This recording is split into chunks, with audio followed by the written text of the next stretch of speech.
Welcome to this week's podcast. I'm Chris Lucas. This is Kim Moffat and Charlotte Milne, and we are run coaches at CMF Running, where we coach runners and athletes of all abilities to any surface, any distance for races. And today we're talking about Faultline Ultra, the recap. Yeah. The recap of our races. It's Tuesday morning. It's only a couple of days since we raced. We've purposely wanted to jump straight into it close to the day after the race. It's all fresh in our minds. It feels like you're just coming to after like a 5-day bender or something. Totally. It really does. It feels like that hangover feeling of Yeah. Just coming to. No sleep and just whatever. Yeah, like surreal. Yeah. We finished running at 10:30 on Sunday morning, but it actually feels like ages ago to me anyway. Yeah, it does. It just feels like the world's still spinning, but we're still sort of in this sort of bubble of something just happy and I don't know, it's like post-race reflection. Yeah. Happiness, excitement still coming down. Going over the day. That's what I was doing last night when I couldn't sleep. I was just going over the day. Yeah. You're probably already going, what can I do better next time? I was. I was like, there was points in it, and I was like, I should have done this and I shouldn't have done that. But at the time it's just I just did what I did. I just did what I needed to do to keep moving forward. And it's so funny as well. That's what I was thinking too, because I was having this, when you're having a rough patch, I was having this rough patch at one period towards the end of the race, and you just feel like your life is over. You just feel like things cannot get any worse. And you're like, I remember being at 150 Ks or something, and I was actually considering DNFing. In my head, I was writing the Strava description, everything was going well up into such and such a point, and then it just wasn't, and then I just and I was going, okay, so how am I going to get from here to the finish line? I'll just catch an Uber. I'm done. It's just you think about these thoughts. It's like morbid. It's like morbid daydreaming. Yeah. You just morbid reflection. Yeah. It's quite funny. It is. But then a day later, even just the day afterwards, you look back on that state of mind and you're going, wasn't that bad? It's actually all right. You're actually fine. Everything was okay. I was still moving forward. Yeah. But you met JJ around that time, eh? So he sort of helped a little bit as well. Yeah. We linked up at the Wellington Scottish point of the race, which was, what was that, 147-ish Ks. You didn't have a pacer, remember? So maybe that would have made a difference at that point, because you would have had someone to talk to, at that. Maybe. I don't know. Get you through it. That's what we were talking about before, right? I don't know if it would have made a difference to how I was feeling.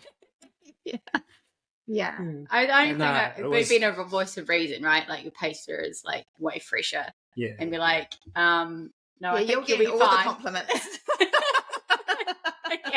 Dragging this dead person behind me. Yeah. Yeah. But no, JJ was a godsend, because I'd actually overtaken him at the car parts track at one point, even though I was feeling really rough then. I'd gone past him and I was like, oh, hey bro, how are you?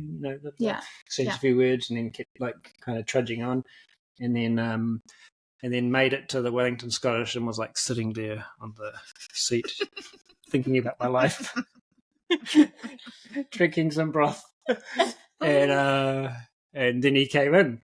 I'm oh hey, and I was oh, let's leave together. And we're oh, let's leave together. Yeah. And then we just started kind of. He was pulling me along initially, but then I think we I started improving and we all worked together, to close out and stuck together. Yeah. So he became my unofficial pacer. And you finished together, right? Pretty much, yeah. So that was really awesome. Nice, just so cool. Yeah. Yeah. Yeah, it's awesome. So I mean, I guess if anyone's watching this for the first time, so we did the 100 miler. Yeah. Myself and Kim did the 100 miler, and Charlotte paced Kim. Yes, and on 130. 4, I think it ended up being. Oh yeah, Something macro. like that. Yeah. Yeah. Still ended up, yeah. And And you did sub 30 first miler. Whoa! My first miler. Yes, I was very happy. It was Charlotte just she brought me home, and it was pretty emotional finish. I don't think we had finished, and we started feeling really emotional, and then when I saw my sister, I was like, okay, you just need to get me home now. Because your sister came along Oriental. Yeah. So she was just down when we crossed the pedestrian crossing. She was there, and she was crying, and then I started crying, and then I think you started crying, but it was just all like we hadn't finished yet, and But yes, my first miler, and I'm very happy that I got my sub 30. Yeah. And and I'm still here to tell the tale. Yeah. Well, so what was your time? 29. 29:46. Awesome. And 47 seconds. Ooh, the seconds. Yes, about the seconds. Well, one's quite easy to remember with the 46 and then the 47. Yeah. I find true. Yeah. So, I did have a moment where I didn't think I was going to do it, like the 30, Under 30. but you were pretty convinced. I was pretty convinced. I was like, because I could tell by the way that we were moving that, it was possible that we could get. Yeah. And we're working our way backwards, you see, in this podcast. We're going from the finish to the start. Yeah. Yeah. We don't plan these things very No. good. Yeah. You were very good at moving forward, Yeah. That's the key, isn't it? Yeah. Like You just keep moving forward. And I think I had to stay in the moment. Like I just, if my mind was drifting, which it probably did. It's so funny. It was I just had to stay in the moment and just do what I needed to do to keep moving forward. Really. Yeah, like I was saying weird shit probably. Yeah. No, you were we walked the last, I think on my watch it came up to 32 k's. We walked all of it except for the very, very end, and I was kind of walking ahead of Kim, and obviously I would look back to see that I obviously didn't just leave her, but every time I looked back she was just like frown marks going hard, and I could just see her head she was in it. She was thinking, she was walking. I probably was thinking to try and stay in the moment. She just I remember when we were going down one what I thought was the last downhill, and you told me to sort of open up my legs a bit more and squat. So I did it. But I don't know. Open your legs and squat. It was like lean back or something, like bend the legs. For going down there, because they were quite steep little down. They were quite, It was like on a one of the road downhills. It was quite steep. Oh yes, I know the one. Yeah, and I was like, okay, now you need to, because when I go down hills, I kind of don't necessarily open my legs, but I pretend I'm sitting in like a high chair and lean back. And I try to take the weight out of my knees, so I thought that might help Kim. But yeah, there was another stage, another downhill that I was like kind of like walk like a duck. Oh yeah. But that was like one of the most sadist parts of the course. Oh my that very God, end part. Yeah. And because me and JJ were going down too, and it was, you thought you were dropping down to the road, and you can see the road right there. Yeah. Like, okay, cool. We're going downhill. This must be it. Yeah. And then you go down. Then there's another big thing, and I was like, oh my God, no. There's like some stairs. Yes. And then we're like heading away from the road. We should be going that way. And then so that happened once, and then we're going down again. And I was like, okay, cool. Now we're going down. Yeah. And then we're going down this other one, and I could even see the left turn going down. Yeah. But no, the course wanted us to go up the next one. I think that was after the hill. That was after the hill that I said lean back. Yeah, there was an arrow. Yeah, there was two ways, and then we were going that way. Yeah. And I think what even bless her, the the marshal said this is the last descent. Yeah. And it really wasn't. She lied. And She lied. It was funny. It was funny in retrospect, like the fact that she said that, and it was like, we still had a good 5K. Oh, easy. I can't remember. Oh, from the last aid session? No, from this lady that was like after that we crossed the road, and then she was like, there was like the start of like the concrete sort of downhills, and I think it was like in that section that we're talking about. I think it might have been 5Ks to the end. Yeah. So it was technically a net descent, but when you've got 160 Ks or whatever it is on the legs, like every little pincher is just so cruel, isn't it? Yeah. I was just looking for the pedestrian crossing, and I just felt like if I saw that, I'd be okay. Like, but I just didn't see it until and especially when we were moving away from the road, I was like, oh no, this can't be right. Like someone's changed the signs. Or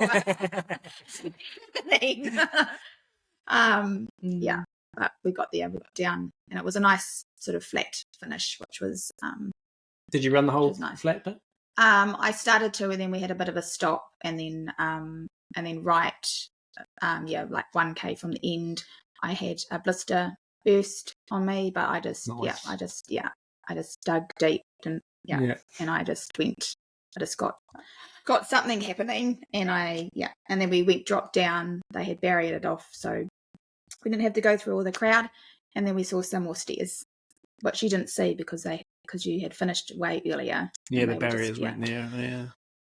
So one more climb up the stairs, and then So it was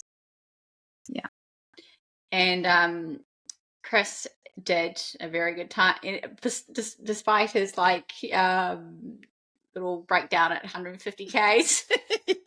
He actually did a really good time. Yeah, 23:37. Not sure about the seconds. Yeah. 23:37 and 10th place overall, which I'm really happy about. Amazing. Yay! Give me some high fives. Yes. Yay. Yeah. I was happy with that. On the balance of things. Yeah. I was happy with it. At one stage, I thought I was going to be like just death matching the entire like end part, which a lot of people did as well. A lot of folks really did death match that last 30 Ks from macro, like a lot of decent athletes as well. And I did a good chunk of it, but did manage to somehow get running again, which is pretty amazing. It starts off when you're like hike or stagger, you stagger around in those dark times. It's like starting to run again is like the hardest thing ever. Yeah, it starts off with this like shuffle. Yeah, and you're just like,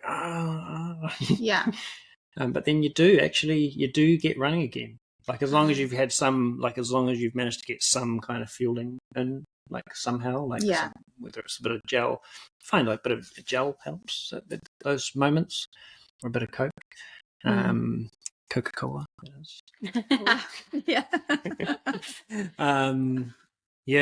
And that was probably the story of my last sort of 10, 12 Ks or whatever. I've managed to get some fueling in, or some from Wellington Scottish.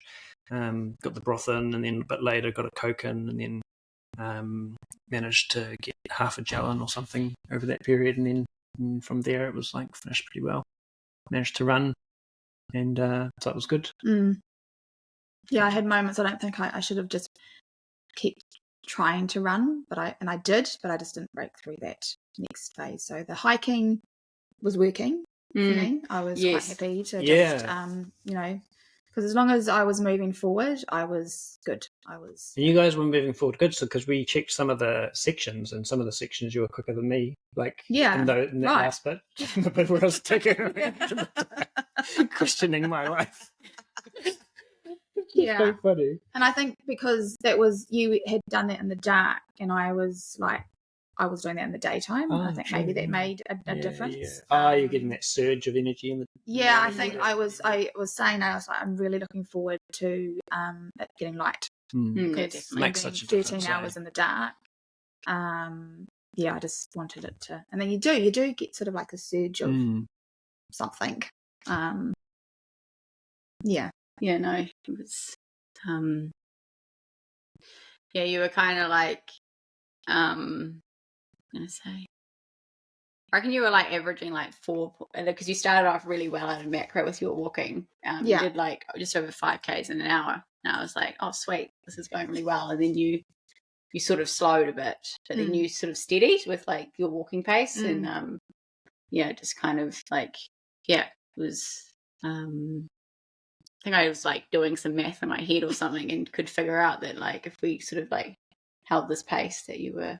And so were you doing calculations on your phone? No, in my head. Right. Oh, in my head, I could kind of work it out. Yeah. And it's like, oh, because it was like the fine line with Kim with pacing her. It's like I wanted you to get on the 30, but I was also, this is not my race, you know.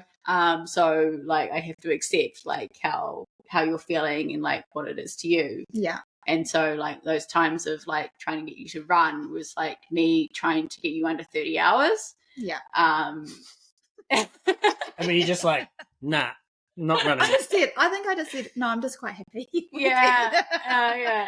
I'm quite happy. Like I'm just in my moment,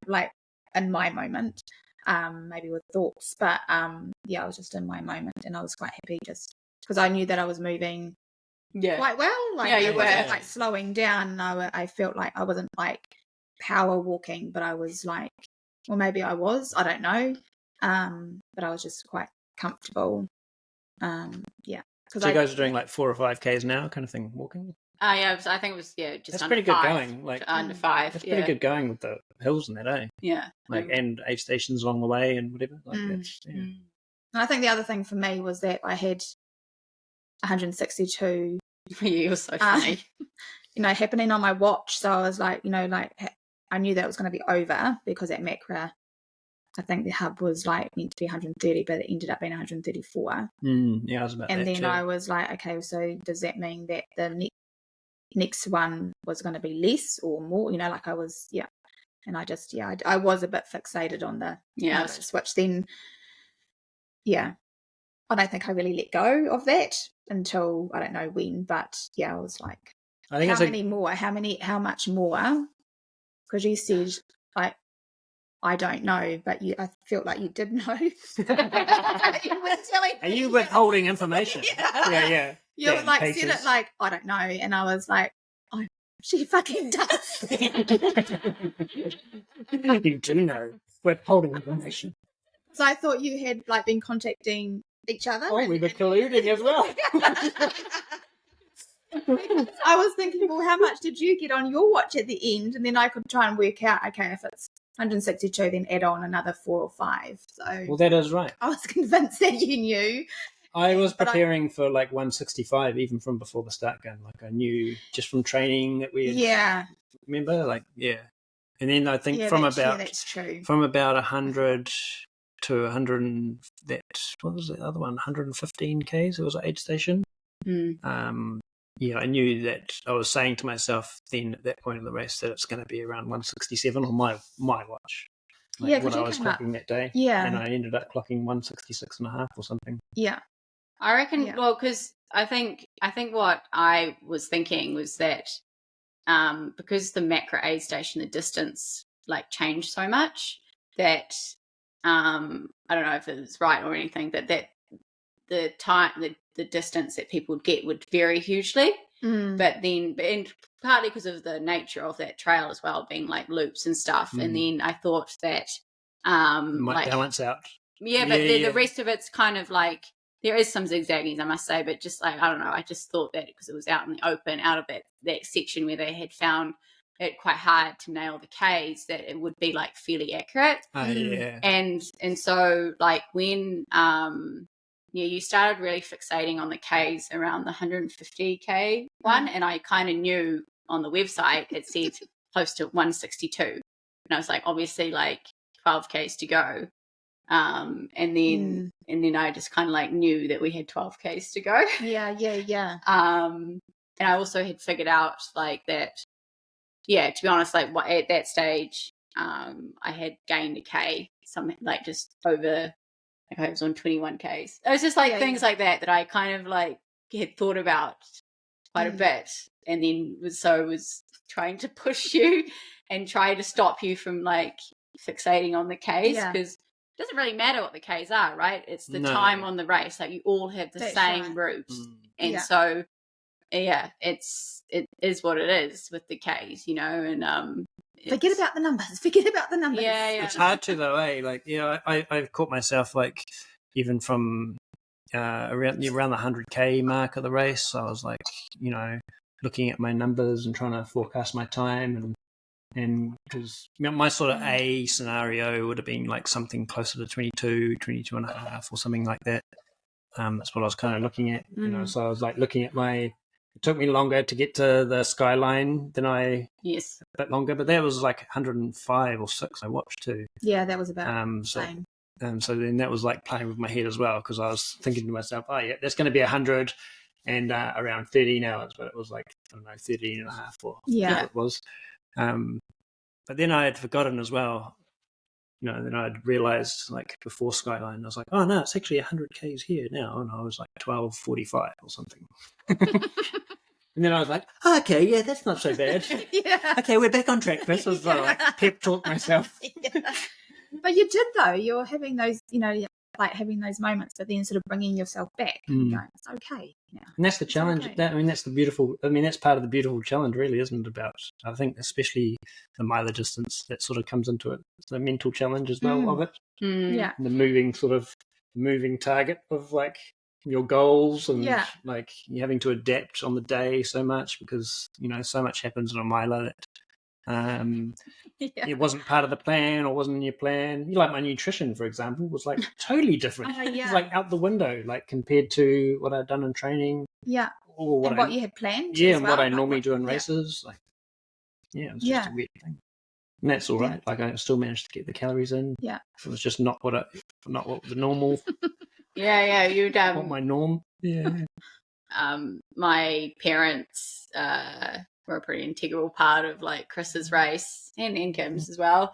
Like, I know, first time meeting Charlotte's parents, and I was because it was your mum's birthday, and I was running down some hill, and I was just happy birthday. The hill at the like that it coming up to 60 k's, or just after that what is it? What was that aid station on top of the hill? It was like the Belmont aid station. Yeah, so about 10 k's after Dry Creek. Oh yeah, so about 60 k's. Yeah, just over 60. And I gave you a big kiss, didn't I? I was just, for some reason, I don't know why, I was just really excited to see you. Even though I just seen you at Dry Creek. I don't know, it was just a moment of, he's my friend. It's funny things, all sorts of things that can happen. But like my parents came down, Philippa and Ross is their names, and Mum made a sultana cake, which Chris obviously had not trained with, because my parents don't live in Kapiti. And that was a really big part of your nutrition. That was a big hit. Yeah, sultana cake with butter on it. Yeah, so that was going down well. It was good, actually. It went really well. It was like nice and moist. Yeah. So it wasn't like dry or anything. And Pringles went down well. Yeah, they were my thing, actually. Salt and vinegar Pringles. Yeah, they went down well. Pringles are like Coke chips. Yeah. Like, they're not your average average potato chip on the flavour on your tongue. Yeah, they get you going. And and I had some ginger beer and stuff during the day, and I was trying not to have Coke sort of during the day. I was trying to save that till later, which pretty much is what happened. And but I did have a Fanta. Yeah, when I was running over Belmont, I had this weird craving for Fanta. Wow. Like I never drink Fanta. Fanta. Just for some reason, Fanta got into my head, and I was like, "Can you guys get me a Fanta?" Yeah. Yeah, so that was pretty cool. And it felt good, like when you did have it, like it was. Yeah. It did initially, Yeah. So I left like the Porirua hub. That's where I saw your parents. Got the Fanta, and drank that after the Porirua hub, leading up to that. That single trail. Cranial knoll. Exactly. Yeah. The 7K. Yeah, that single trail, that 7K. And I just felt amazing going up there. I was like, yeah, I was like, in that height, sometimes. It'd be like a euphoric moment. Almost. Yeah. I was like, the music was on, the Fanta was flowing. Yeah. I was running up like a lot of, I was like having to hold myself back, because I could have probably run the whole thing and then cooked myself later. But I was like running like quite a lot of that section, and feeling pretty good and taking little walk breaks.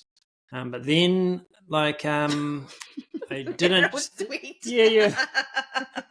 The high went. Yeah. The high, you go, the harder the fall. Yeah, the low after the high started coming. Then I sort of got the stitch, but what happened there was because I had a little bit of tailwind, and it just sort of curved. I had it too close to the Fanta. Like the fizz. Yeah. And I was conscious about that because I've made that mistake in my previous mile or previous 100Ks where you have something that doesn't quite agree with, you have them too close together. And I've made that mistake before and paid for it and ended up in the bushes and that kind of thing. So I was conscious of that in this race, but whatever. Ended up with a stitch going over that next section, like before, from the top of that single trail. Oh, is that Mount Cow? Yeah, it would have been. Yeah, it would have been. Toward, yeah. Yeah, so from basically the top of the single trail going out of Porirua to Spicer Forest, probably I had the stitch. It sounds brutal. I'd stitch. Yeah. Yeah. I just had to slow down and just let it pass and stuff like that. So I wasn't like trying to fuel anymore or anything. I was just like, okay, cool, let's just let this pass. It'll pass, and it did. And everything does, right? Things pass. Yeah. They pass and then you just move on. You just keep moving on. Yeah. The mile distance is so, because you guys are like out there for so long. Even like you think about, time is so funny in something like a miler, right? Like, so like 24 hours or 30 hours, like it's not a long time, but it's also a really long time. And like, like if you think about 24 hours being a day, it goes super fast. But like, so much things can happen in miler and you're like, oh sweet, that was just like an hour of the 24 hours. Like it's it's a tick. I don't know what that is. But anyway, it's an hour. It's not a lot. Yeah, it can feel like a long time though. But at the time you're like, oh my gosh, it's all I can think about. It's a bit like your sort of dark phase, like one bad thing can blow out the whole other, good things. Yeah. No, that's amazing. And then it probably can carry on if you don't let it like coming from someone who hasn't actually done a mile before. So, if you don't like just deal with it right now, then it could like catalyst to like the rest of your race, right? You're like back in like 92Ks when I had the stitch. That's when it started going downhill. But you still have like 70Ks to go. So much maths. Yeah, problem solving those little things and being patient is really important, eh? Yeah. Patience was a big one. Like, the word patient just kept coming into my mind. It's like, it's okay. It's just, this is where I am and I'm doing fine and just, not thinking too far ahead. Thank God for aid stations, eh? Like, for so many reasons, like obviously it's a good place to meet your crew and obviously like get fueled up and all that, but like it's like a breaks the race down, right? You're like 10Ks or whatever it is, 15Ks, whatever. It's like that's all you have to do for that section, and then quite quickly you've run 160Ks. Yeah. And that's how you do a miler. Yeah, because I had no training required. There was like 15 aid stations and hubs all up. And I was counting at the beginning, but then I forgot. And then I forgot to count.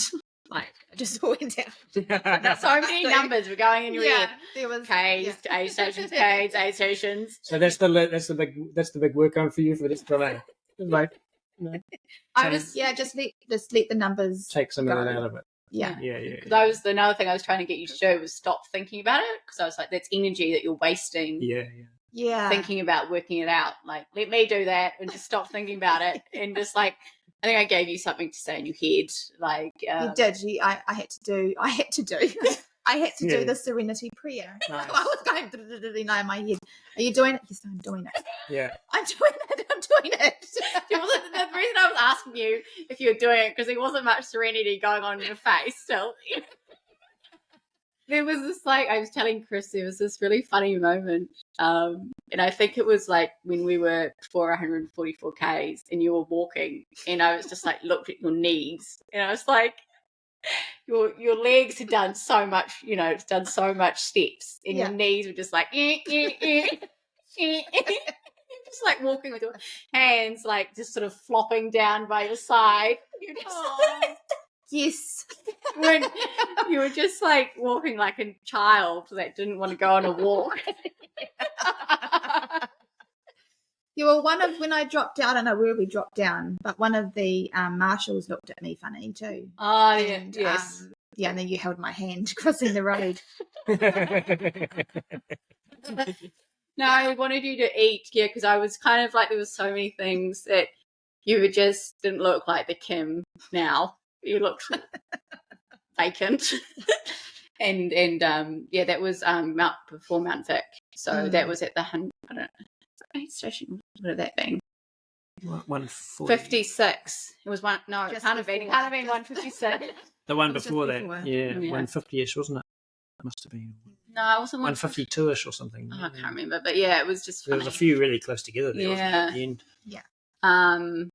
But anyway, and then you had some more of a cliff bar, willingly, but.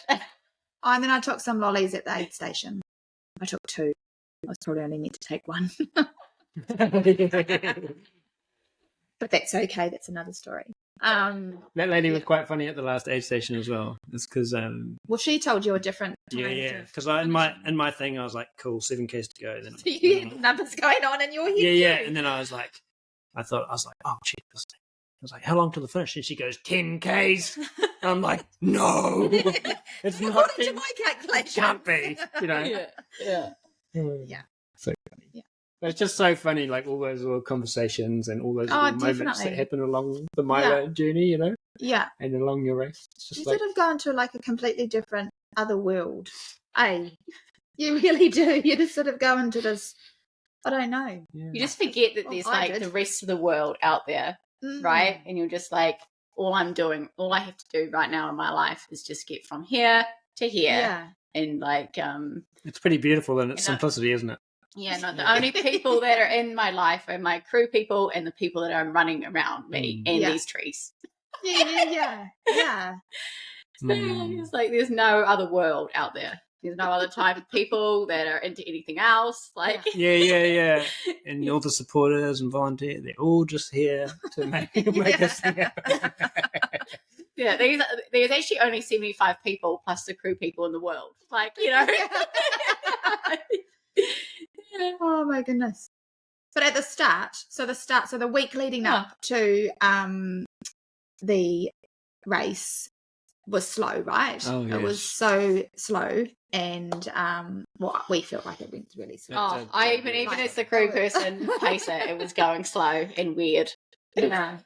Yeah. And then but yes, then the day came, and then we all started 5 a.m.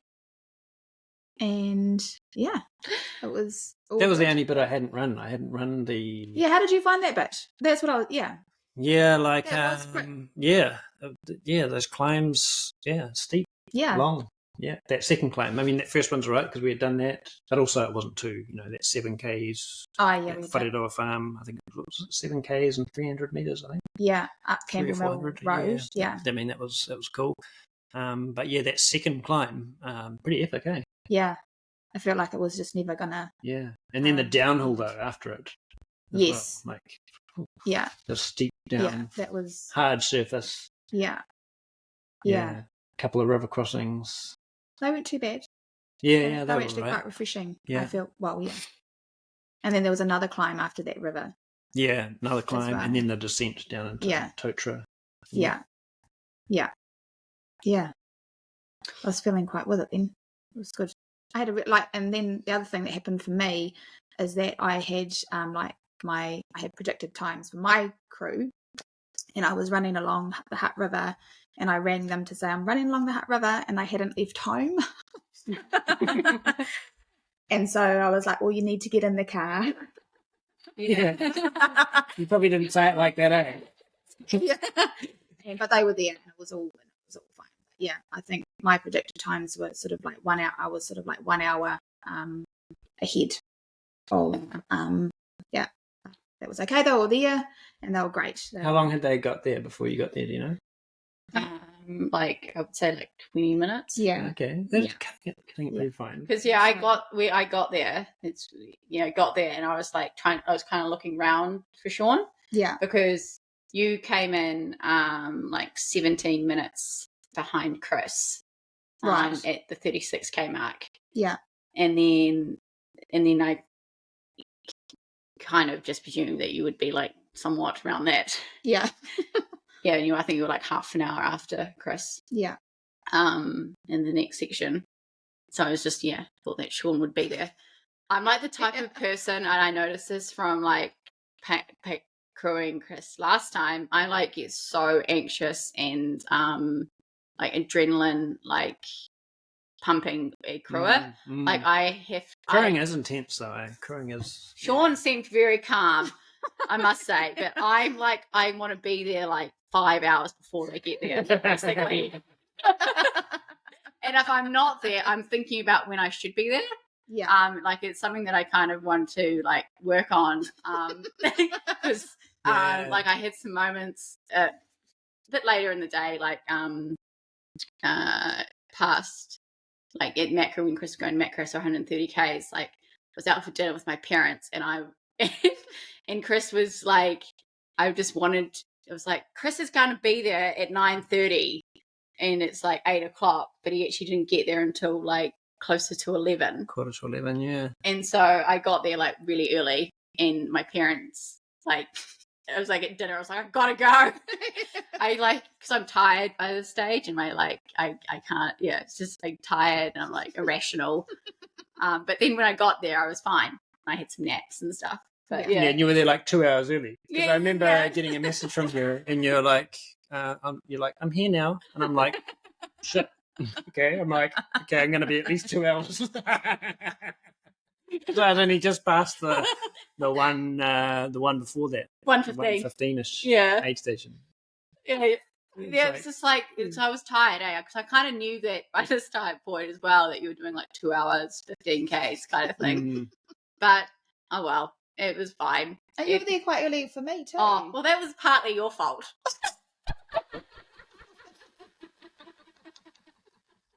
Why, what happened there? No idea. So Chris left at like 11:15 or something. And then my parents left to go home, like, because they were going to see you at the finish. So and then I like stuck around and I was like, what the hell am I doing? You're going to be ages. Yeah. So I stuck around for another hour and then I was like getting cold and stuff. And then I went back and then I went to sleep at 1 and I set my alarm at 2. And I woke up at 5 to 2 and you had messaged me saying I'm 5 Ks away from macro. Oh yes, because I won't be long. Yeah. And then I just freaked out. And I was like, 5 Ks. She's gonna be there in like 20 minutes. 20-minute 5K. 5K. Yeah. 2 o'clock in the morning. So I got up and like made this hell of a noise in the motel room with my parents. I was like, there's the Listerine. I just like needed to like freshen up or something. Anyway, I stormed out and then I sat there for like, I think I got there at like maybe 2:30 at the latest, and then sat there for like an hour and a half. Yes, because when I said that it was 5K because I thought it was 130K and I was at 125K. Were you on the peak at the top? Were you? I'm not really sure where it was. It was somewhere. Yeah. And then I texted you back and I said, oh no, the timing's all out. Oh, did you? Yeah. I didn't get that one. And yeah. Because you did give me like a a peace sign and I was like, okay, I think that might have been before. Yeah, the one before. Anyway. And so that's why it ended up being like almost like another 4K. So that was like, because I didn't arrive at macro until about 4. Yeah, it must have been just, because we left at like 4:10. So yeah. And I think Sean said to me that I had said, I'll see you at 1:30. Do you remember me saying that? I don't remember saying that. I said to him, I'll see you at 1:30. Oh, no, I thought he meant the Ks. Oh, okay. 1:30 Ks, not 1:30 a.m. Oh. Right. Oh, that's what it was. No, it wasn't that. I didn't think 1:30. I didn't think 1:30 a.m. It would have been the next one. I must have said 1:47. He must have been thinking I was saying the time, but I was actually saying like 1:47. Yeah, he was tired too. That's what happens as well. Yeah, it? These are the things that happen. There was all sorts of funny things just happen. Yeah. Well, I thought I think I was up on Skyline. I thought the reflective things. So we were going along the ridge, and then I dropped down, and then I realised that they were just like sheep's eyes. So they were just all staring at me, and I was like, all wrong way. So I had to. That was before the Skyline. Oh, was it before the Skyline? The airstrip crossing before, was it? Or? No, I think it was after. After Skyline Air Station? Yeah. Oh, so you had to really be onto it, like with where you were going as well. It was like a little bit of orienteering, trying to see the blue little ribbons on the like tied to the grass. Yeah. Yeah. So. Yeah, that was an interesting section of the course. That was one of the hardest bits for me as well. It was like the after Spicer Forest, because I had my little stitch thing going on. Oh yeah. And kind of had the Spicer Forest bit that was like all right. Although I was expecting that road section. Remember, when we did the Ricky run and that, and the GPX file was like pop out of the first bit of Spicer Forest before the next section, and it was like that nice big wide road bit, and then just hooking into the forest. But that's not what it was on race day. Oh, wasn't it? No, it was like straight across the road, and then some other like windy single trail, and I was just like. Because by then I was starting to hang out for the aid station. It's like 100k aid station. It's like one of those mental things. You're like, cool, can't wait to get there. I'm gonna have my like special drink, my mocha drink that I've been hanging out for, especially saving it to get there. And I'm gonna change my socks and my shirt and put my night gear on. Put a layer on. Do all my things. It's like a full pit stop, and I'm gonna leave there feeling great. And and I'm like, oh, now I've got this extra bit to do. and then that was an extra like 4k. Well, it was something. 3K. Yeah. Which is a lot when you've got it in your head that you're doing. Oh yes, on the watch it was. It was 104 or 105 or something. So because we did go up some road as well. Yeah. And then across, and then And there's a single trail, and then and then it was just this there was the section that was just straight up that had just been it was just a trail that had been made just for the rest, just cleared. It was just like straight up. I was like... There was a lot of straight ups and there was a lot of straight downs. There wasn't many flats really. Overall, I felt like I was always going up. That is the course. That is this course. That's the story of this course. I've seen other people on social media, and that's you're either going up or down. Except for the Hutt River, there's the flat bit at Hutt River, whatever it was. But that still had a little bit of trail in there, eh? There was those stairs. There was stairs. There was stairs there, and then amazing. Yeah. And then bridge crossings, and then along the Hutt River. I sort of enjoyed that. I felt like I got into quite a good groove then. That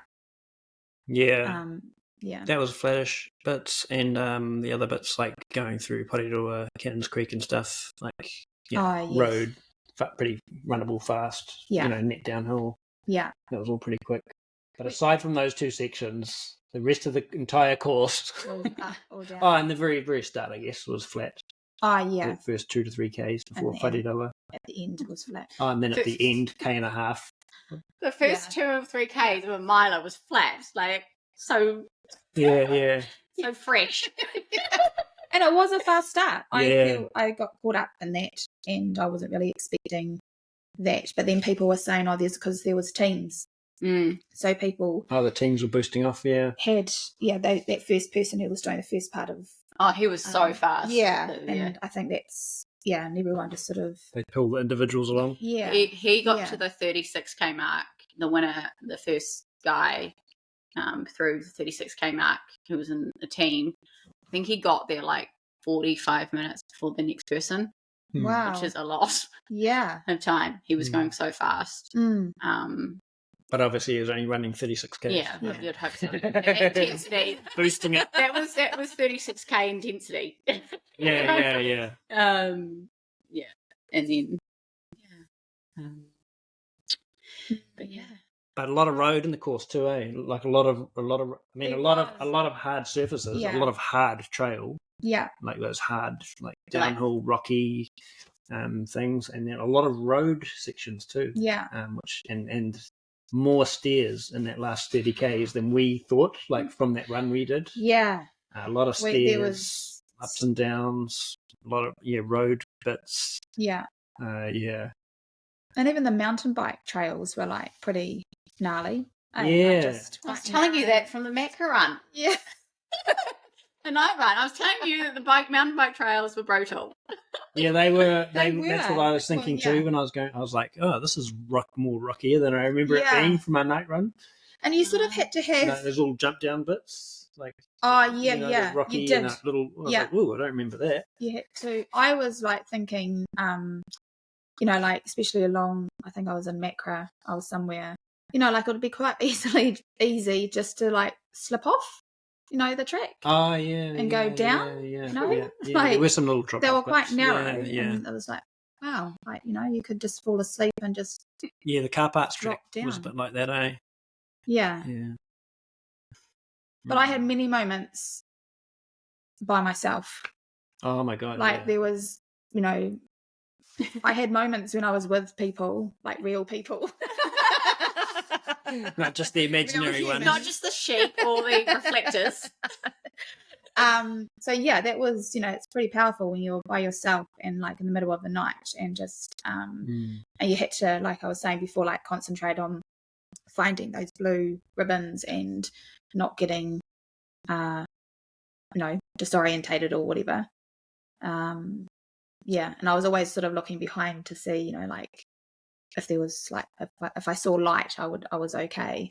And sometimes I wouldn't see. I was like, oh, well, I'll just keep going. The field was so spread out, eh? It was, and I guess that's out. the thing about it, point to point. Yeah, like, the field in a smallish field for the first year, 75 in the miler. By the time you get like 50k's in, like the field is. Yeah.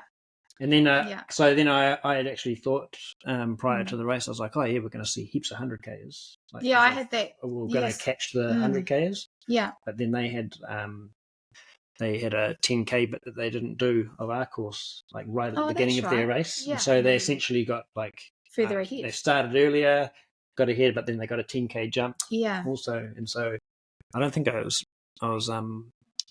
catching many 100k's until around 80 to 100k's of my run. But we saw one. But even they were really spread out too. The hundreds. Yeah. They weren't a very big field. They were like a bit smaller. 70, yeah. Oh, right. Similar to the same, but definitely not more than than you guys. So it's not a lot of people. And then we saw the the 50k's fly past. Oh, cool. Didn't we? Yes. Yeah. They're all fresh, But I did think it was funny, and I did say this at the beginning where, like Charlotte was in front of me and she was just getting all the compliments of like, oh, wow, you're looking really strong and fresh and yay. And then I sort of like waddle on. Yeah. They sort of like look at me and have nothing. It's quite funny that, like, isn't it? You're doing really good. Like, but not, but there wasn't like you're looking great or you're looking strong. You feel like as the pacer, you feel like you have to like deflect the compliments. You're like, I'm just the pacer.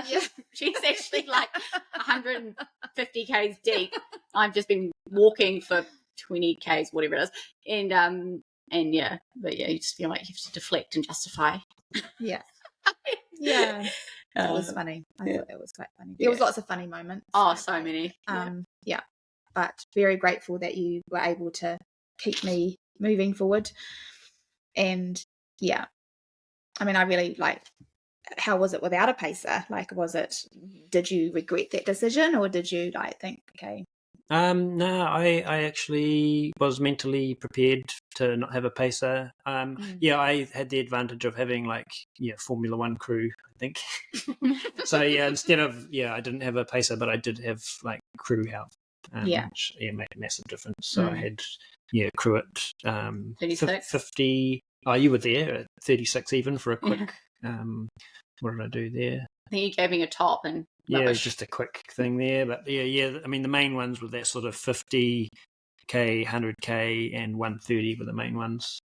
That made a big difference. I think I mean, self crewing and with no pacer, then it would make it another. That would add another dimension to it. Yeah. I mean, it would change I think it would change the shape of the race as well. Like the mindset of the race would have to be different too. It would be more of a mission focus rather than a race focus. Well, you look forward to seeing I was looking forward to seeing my crew at each of the hubs, and I'm glad that they were able to be at that hub 4.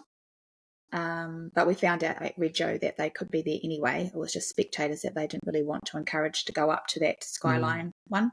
But I was just really grateful that I could see them, and they were they just had all my gear just ready, and I didn't have to think about finding stuff or anything. It makes such a difference. They were filling up my bottles and putting them back in my vest, and just helped that brain not to think about that.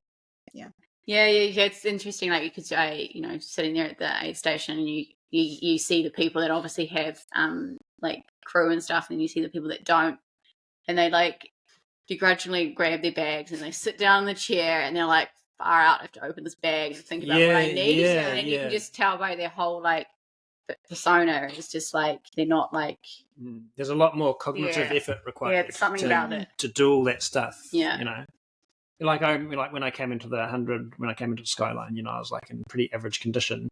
But as soon as I sat down, and then you guys started doing the stuff, and then I got my Chris wants to go fast. And then I got my drink, got my mocha drink into me, and then instantly started feeling better. By the after a couple of minutes, then I'm feeling all right again. And engaged in what's happening. Yeah. So it started to come right, but if I had to do all that, if I had to go and get my drop bag, that's harder, eh? So I really, hats off to people that do that, eh? That do races, with or without a pacer, but then self-crewing as well. It definitely adds another dimension. Maybe that's another challenge I'd like to do in the future. Maybe we'll both do a miler. My parents can come crew me. And you can just be on your own. Yeah. But I enjoyed the not having a pacer part. I don't know. It was good. It just added another challenge. I do, even when I was in my dark spot, in that period towards the end, I wasn't thinking to myself, oh, it would be great to have a pacer right now. I wasn't. But I mean, I wonder what it would have been like if I hadn't come across JJ. If we hadn't have. Well, that's right. Paths, what would my race have been like? Yeah. True. Yeah. But these are the things, things that happen. I was looking forward to seeing you. I was because I had it in my head that you were going to be there. I was there. You were there. I was early. there 2 hours. It's all about what you're mentally prepared for, isn't that's it? right. That's right. Yeah. Exactly. Because I know during was a week before, whatever week it was, you said, oh, I could meet you at 100k. But I had already had it in my head that you were coming in at 130. And even though that was still, I was like, well, I'll make that decision. But I was actually, everything felt pretty good. It was one of those sort of suggestions that I think Chris woke up and he's like, I have a good idea. You may as well just run from 100Ks. And I was like, okay. But there was no actual time to think about it. And then by then I also then verbalized it with you. Things all happened in 8 hours. Out of Chris's mouth to your head. Yeah. Yeah. And I did think about it, and I thought, well, maybe that, because 100k felt too early, but then 130k felt too long. So yeah, but then it's interesting. Like because what was like the where was the 115 aid station? It's kind of just before you climb up to Macra Peak. Oh yeah.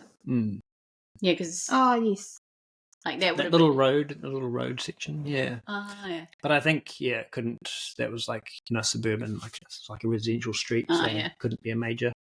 Yeah, it's kind of like where the hubs, because like in Faultline, the hubs are like your traditional aid station bigness, and then the aid stations are really quite small, just like a water, timing mat tailwind, tailwind and some lollies.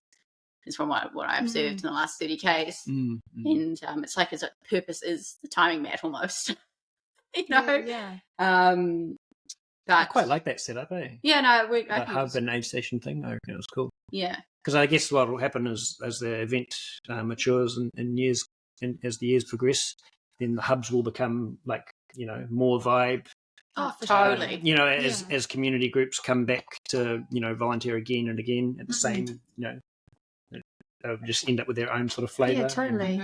Have their own theme, and music, and and it just becomes like this really epic places to arrive to in your race. Yeah. That was so helpful. Like at Macra, where I spent a lot of time at, they were like busy making toasted sandwiches, even gluten-free toasted sandwiches. Like they were like willing, and the volunteers were amazing, eh? Especially for a first year event, like incredible. Yeah. Good on you, Wellington. And there was one lady, did you see her? She was where was that? I think it was, remember that lady that we saw that she was sitting in the cold car park on the road? It was like between before Arrow Valley. Before Arrow Valley. We ran on it. Oh, by the windmill kind of thing, before the windmill, and there was like this road section. She was literally sitting in this. Oh, yeah, that's right. By herself. In the middle of the open. It was bloody freezing. And she was like, but at least it's beautiful. And it was, but it was. Yeah, that's right. She was just quite Those were the volunteers that buzzed me out a lot too when I was like in that last 30 Ks, was the ones at the road crossings. It's like the middle of the night, 2 a.m. in the morning. Yeah. And there's like one dude standing there on his own at the road crossing. Yeah. And they're like happy, like, well done. I'm like, oh my God, you're a legend for being here. Like, what the hell, man? Like, just standing there. Imagine if it had been, That's like, crazy. We were lucky with the weather, eh? The weather was so good. Like, but it'd be pretty crap if it was raining and they were there. It would be rough. Living in like Wellington myself, I know. How you doing there? Mealtime. The weather on Saturday could not have been any better. I was actually going back a few podcasts when I was going on about the layers and wearing lots of layers. I was hot, like I was taking off layers, especially around Macra. I found out I was warm overnight too, because I put a layer on at Skyline, and and then I like took one out of the car, and you wanted me to go get another one. So I put the layer I had on my vest on, and then was expecting to need another layer at some point, because we'd done that in training. I put 2 layers, that's right. And then that was like, that was just fine. Yeah. And but no, I put one light layer on. You were quite hot. That was enough. Yeah, I ended up like rolling up my sleeves and lifting up my thing. Showing off your stomach. And I must have looked like such a sight. Like, I was thinking that, like, if someone saw me in the road sections towards the end, I was falling down. So funny. Nothing like seeing a man's belly button at 2 a.m. It really was. My whole top was lifted up and tucked under my vest, like right around. You wanted like a little crop top. It really was. So it was quite funny. Oh man. Yeah, you did look quite warm. Like, it's kind of funny sight because you had sweat like through, like, see sweat. Oh, it could have been water. I was tipping. So I was even using the water, like tipping water on myself. Yeah. Right. Like a steam room going on in Chris. That must have looked so funny, like, arriving to like those little aid stations, with my crop top vibe going on, and I was like, water, and I tip a bit of water on myself, more to like try and just kind of make myself Nothing a little bit more weight. I love tipping water on myself. It's really good. It's a good trick. It's really good if you're like feeling slightly nauseous too. I found like if you have a little bit of nausea, I should have done that. Because I remember going through Belmont, the squigglies, the 10K section at Belmont, and I was kind of like just feeling slightly average there. Nothing major, but just slightly average. And the creek was there in one of those sections. And I was like, oh, sweet, there's the creek. And I like went up to it and, water on the face and on the thing. And it was like instantly like feels better. Yeah. I should have done that. How you go, we were under the motorway. Yeah, and there was, where we stopped. We went for a I run. stopped there too. Did you? Yeah. I should have done that. I just, just keep moving forward. Any bits like that where there's water, like to put on yourself. I really like that. Because I had a few like moments, actually quite a few moments of just standing and just leaning up against a tree, and I was dry reaching a lot, but that was for some reason that was actually helping. I was dry reaching, and I think when I was with you, I was just letting really air out, conscious of not making it too. It was so funny. Like I was like, I don't care. Like if I when I do a mile and whoever's pacing me, like there'll be probably all sorts of weird stuff going on. Farting. Yeah, 100% guarantee that one. I think that was happening. I think both of us were. Yeah. And there was something else, but I won't share it on the podcast. It's just too much information. It was so funny. like, no, it was Yeah, but that actually was helping me, and even though nothing was coming up, I just felt I don't know, it probably wasn't very good for me, but it was definitely helping. And I was apologizing to people. If one guy went past, and I said, "I'm so sorry if you heard that." Yeah, he's probably like, "What are you talking about?" Yeah, because like on those squigglies, you went. Yeah, like sometimes you were around people, but they were sort of down there and you're sort of up. Yeah. So it's like, and you just let things go. Like I was farting like a trooper. I don't care. And it helped because I didn't want a sore stomach, because if you hold onto a fart, no, definitely, it can turn into do whatever you can to make yourself feel better, eh? Yeah. It's just like do whatever you need to do to make yourself feel better. I was just having a funny laugh, and you like look down your hand and you're like, my hands are so swollen. They do. They look so swollen. And it's these like fat fingers, like real wet, like they weren't my hands. I feel like, oh my god, where's my hands? But you said that it happened to you, right? It does happen to me. Yeah, like not. I think it's like a sign that I'm like probably like a bit tired and need to take a rest from training. If I like actually quite often go for a walk and I get my hands swell up and feel it. I think also like because when you're walking, like your hands are like below your heart, and so when you're running, your hands are up here. So I think that might be like it's like an inflammatory response. Oh, totally. That's what it is. Yeah, and that fluid. So, but I was just like, oh. And I was like trying to cut you. Like, I think mine is swelling up as well. No, fun times. It was fun, but overall, like I had a really good day. I don't know if I hit a wall. No, I don't. I mean, I had like when I did a lot of walking near the end, but like I just got this burst of energy sort of at the very end. No, I was really grateful that I was able to run in and feel really good.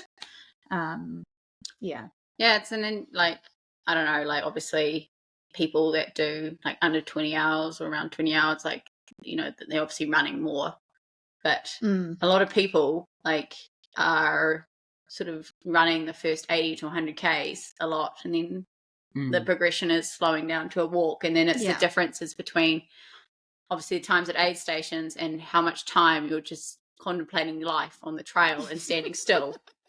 And I think like you weren't contemplating life on the trail, like you know, you were moving forward, so therefore you were moving quite fast compared to some people that may have actually done a faster time than you. Yeah, potentially. Like that's from like minimizing stoppages. That's what one thing I always talk about to folks that we train to, you know, ultras is just minimizing those stoppages. It's like one really good way to improve your time. Yeah, to minimize your stoppages.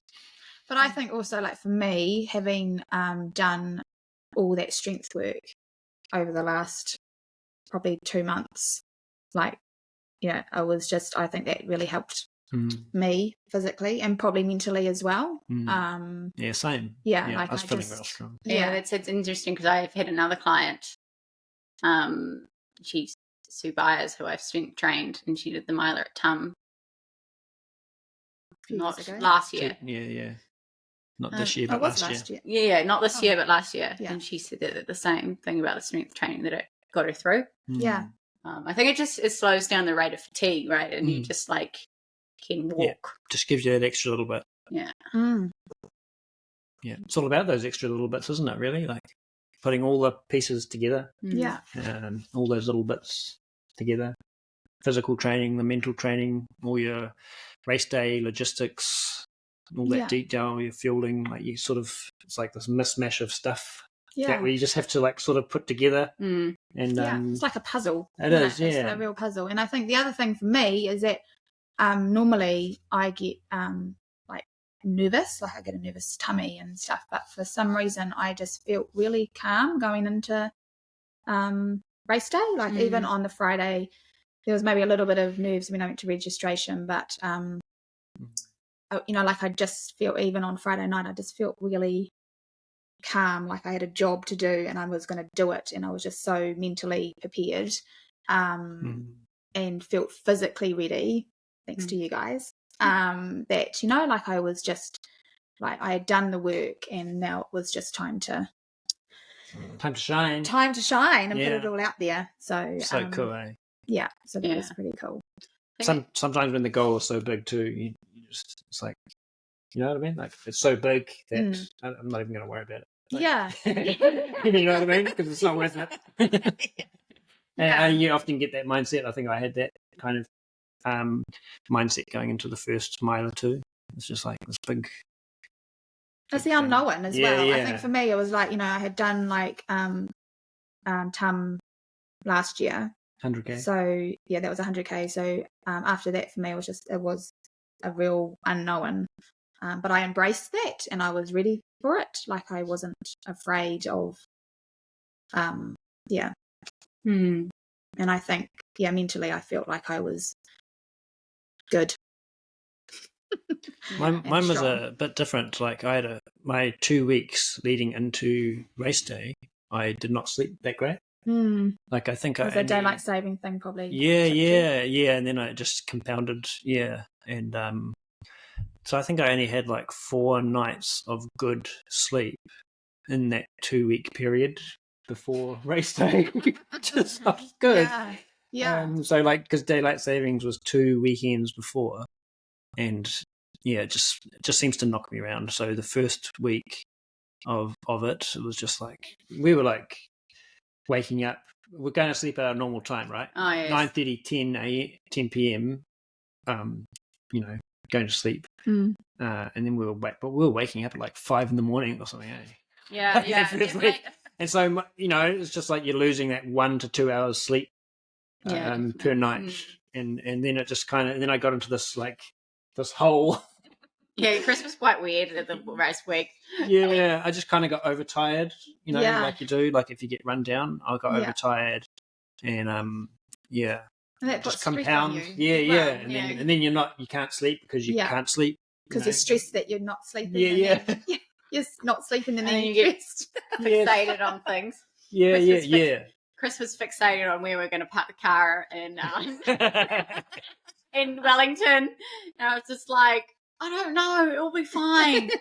or like you were just thinking about it, but you weren't taking any action. But I mean, that's what happens too with, there is obsessive thinking that does go on with Milo preparation too, isn't it? Like there is an element. Well, it's like with the weather as well. Like, Oh, we were God, just yeah. constantly looking at the weather. Like, yeah, became a bit the of a joke, OCD eh? just went like tenfold. Yeah. And I was like, I think we went to the sauna one day, and you like checked the weather before, and we'd gone to the sauna for like, I don't know, we were in there for like an hour or so, and I was like, the weather wouldn't have changed for like an hour. But it's funny, like I'm coming from a perspective of like I said, I've never done a miler, so I'm sure I would have really weird obsessions as well. So it's like those things. Yeah. And at the end of the day, you can't change the weather either. Like the weather is what it is. I think it's just like that weird taper thing where your training volume's gone down and you're kind of sorting your logistics of the event, and there's like this sort of there's more time in your life to think. Yeah. You're like, yeah. I'll just check the weather. I'll just check the weather again. Yeah. Yeah.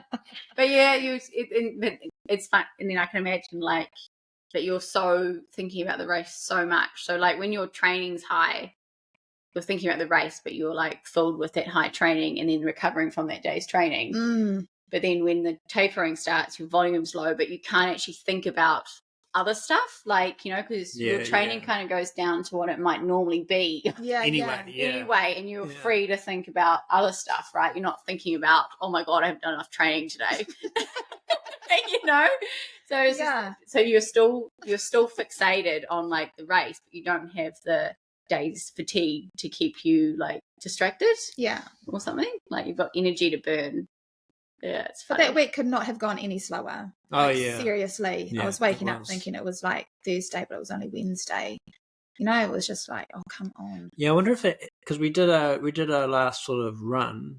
We did that 3-hour run the week before the race, 3 or 4 hours, and that was like we did it on the Friday. Yeah. Like, I wonder if that had something to do with it. Because normally we would have done that on the Saturday. So we had like the Saturday and Sunday off.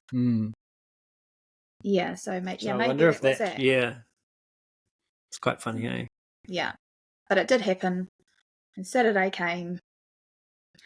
Yeah, 3:00 wake up call, and then and today is Tuesday. It was like days. They just now it's done. Yeah, and now it's now. Yeah, and now is now. And that's how we got to Tuesday, the 24th of April. Yeah, so 23rd actually. So yeah, what next? Coming back next year? Yeah, that was what I was going to say. Yes. Coming back next year? Coming back next year, definitely. Definitely. Back to the Faultline. Yeah, I think, I think... I was thinking, I was actually talking to Sean last night, is that I have done 100K and now 100 miler, but I've never done a 50K race. Yeah.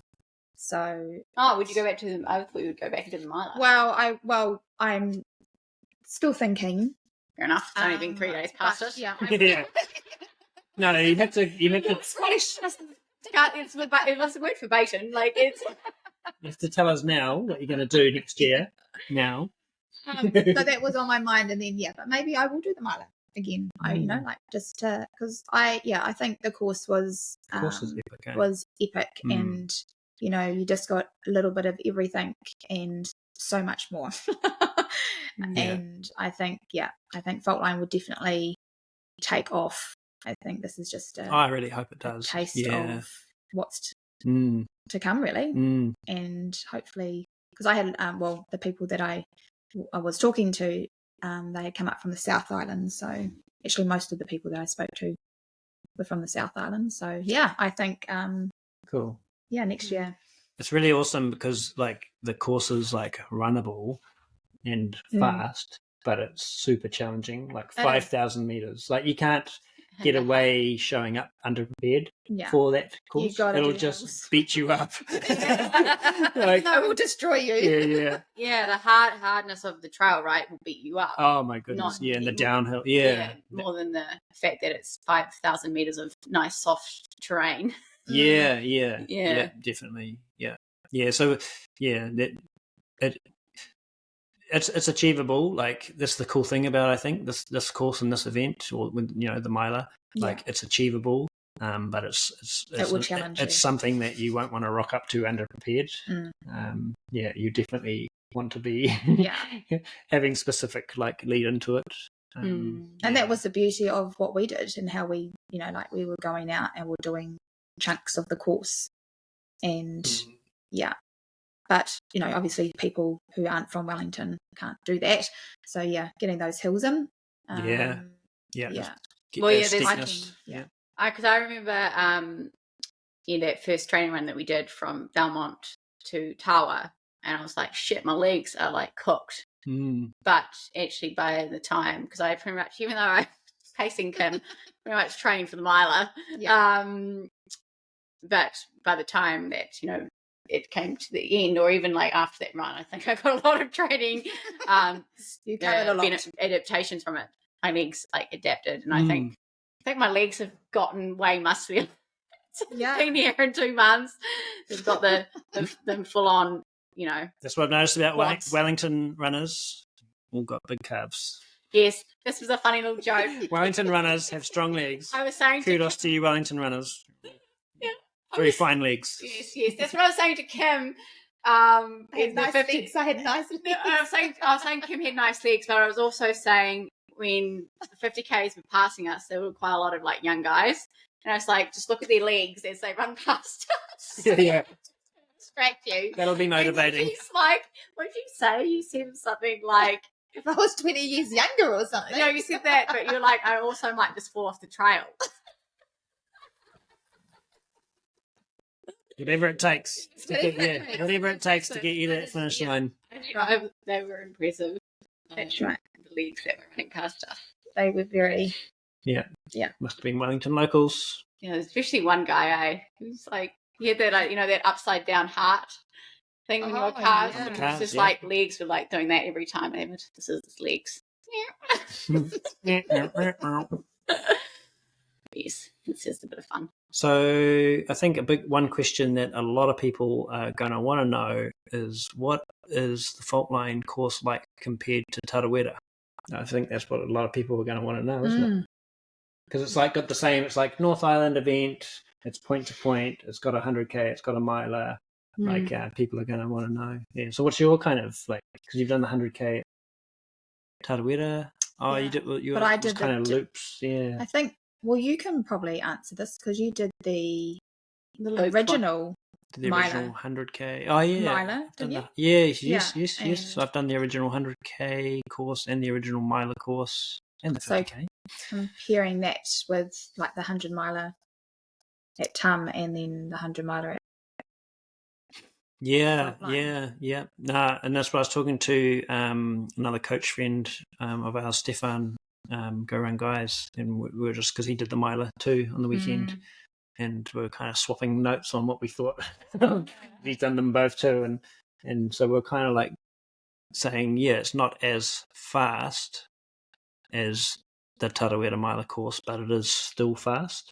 But you can't. It's like Tarawera, there's an element of being able to rock up to it under prepared, like you install, like do well, do the miler, like like you can still, there's an element of still being able to do it, like, but not with this course.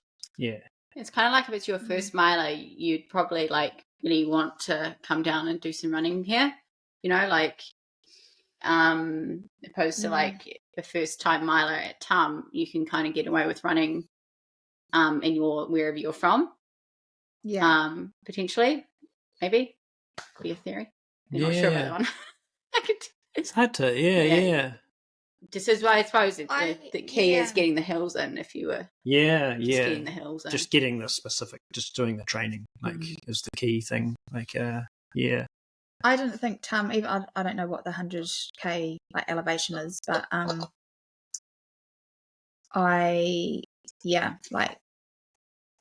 I think that the Faultline's more hillier than the TUM. Like I felt like it was flat or runnable. Yeah. Well, but then I did an alternative course as well, so it was. I did. Tarawera is definitely like runnable and faster, which can create its own challenges, I guess, as well. Especially like mid-pack forward, because there's just continuous running all the time.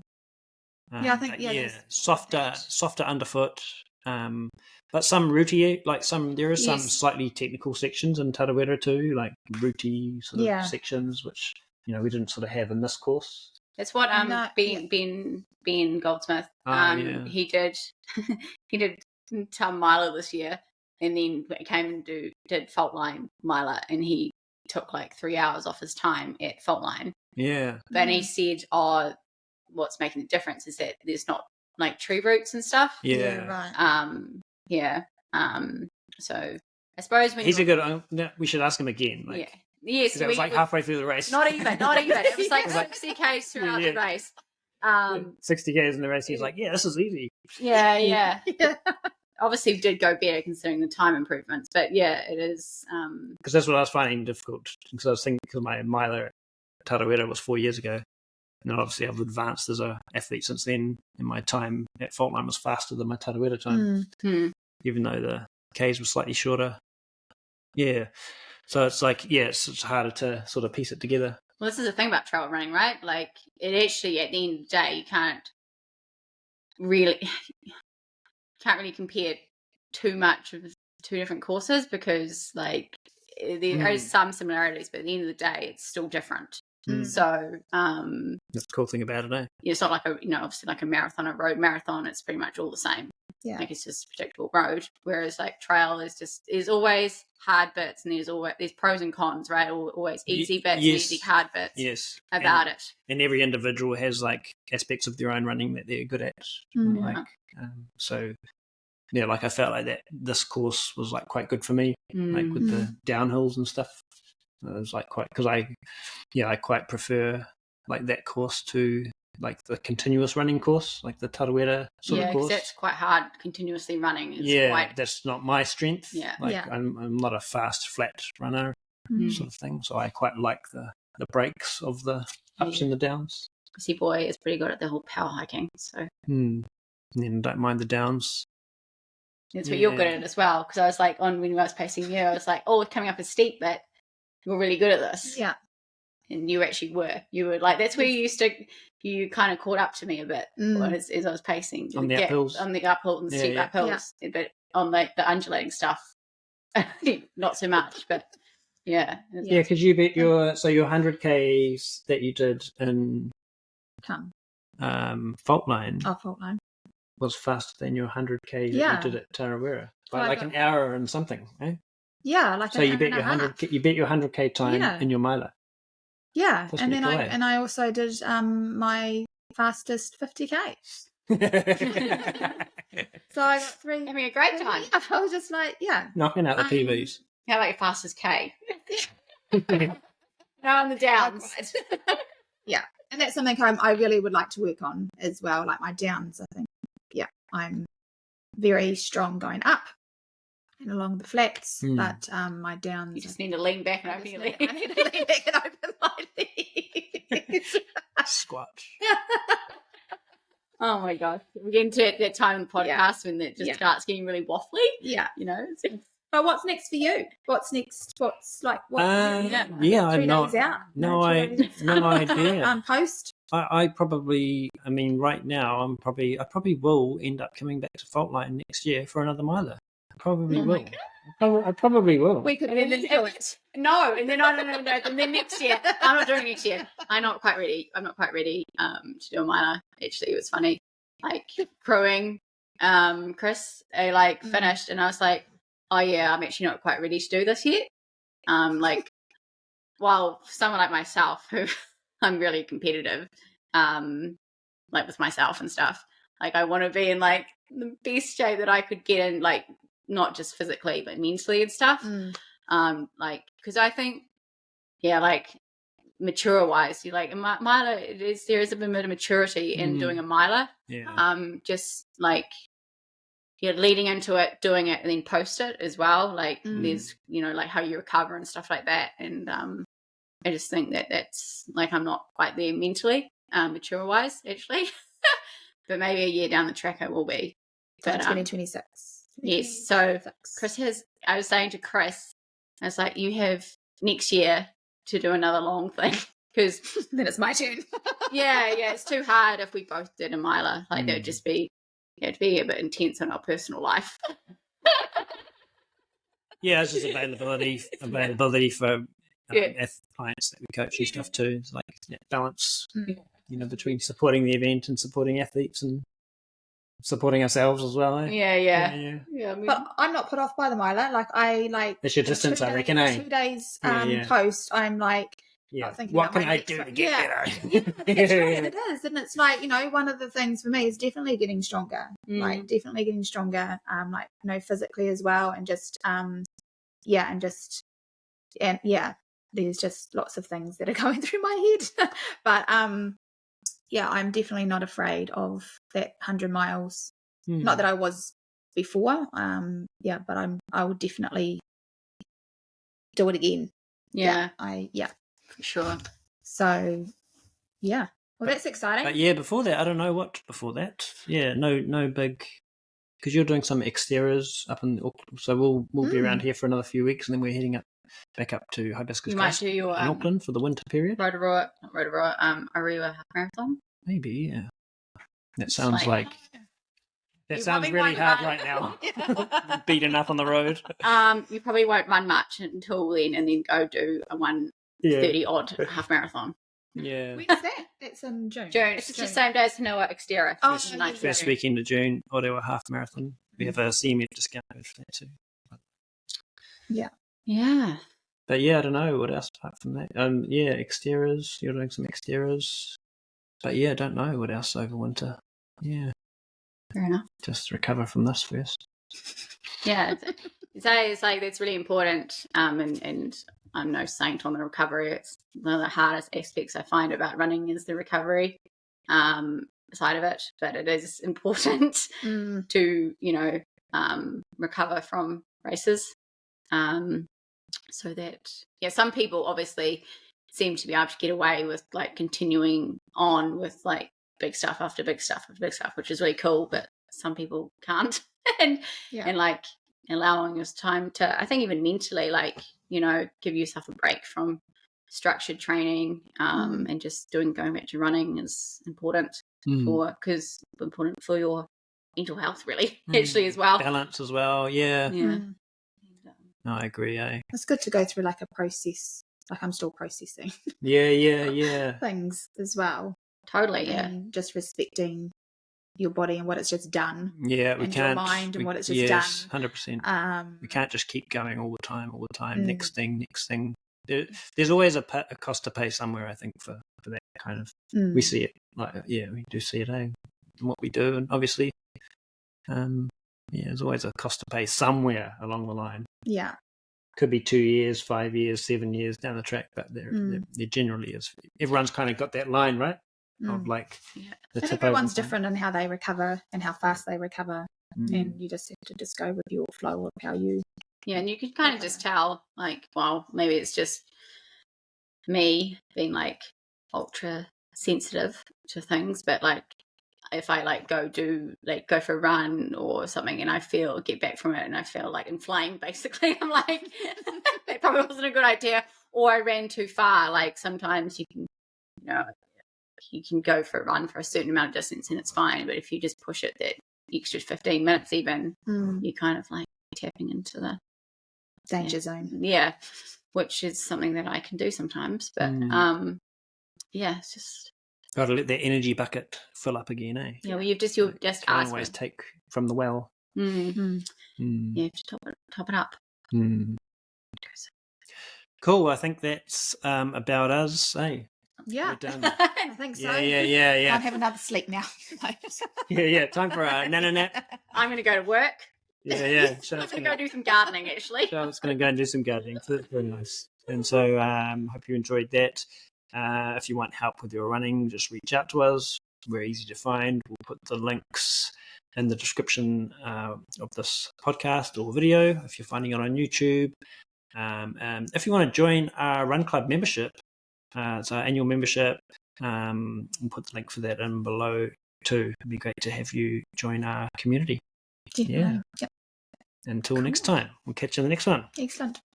See you later. Bye.